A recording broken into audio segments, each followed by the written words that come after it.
ಮಕ್ಕಳೇ 225ರ ಅವಿಭಾಜ್ಯ ಅಪವರ್ತನಗಳನ್ನ ಕಂಡುಹಿಡಿಯಿರಿ ಅಂತಂದ್ರೆ ನಾವೇನ್ ಮಾಡ್ಬೇಕಪ್ಪ ಅಂದ್ರೆ 225ನ್ನ ಅಪವರ್ತನ ಕ್ರಮದಲ್ಲಿ ಅವಿಭಾಜ್ಯ ಸಂಖ್ಯೆಗಳಿಂದಲೇ ಅದನ್ನ ಭಾಗಿಸ್ತಾ ಹೋಗ್ಬೇಕು.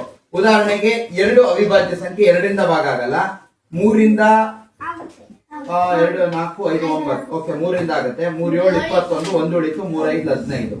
ನೆಕ್ಸ್ಟ್ 3ರಿಂದ ಆಗತ್ತೆ 3 2 6 1 ಉಳಿತು 3 5 15. Next 5 5 okay. ಈ ತರ ಮಾಡಿದ್ಮೇಲೆ ಇನ್ ಭಾಗ ಆಗಲ್ಲ, ಈ ರೀತಿ ಬರ್ಕೋಬೇಕು. 3 ಇಂಟು 3 ಇಂಟು 5 ಇಂಟು 5 ಇಂಟು 5.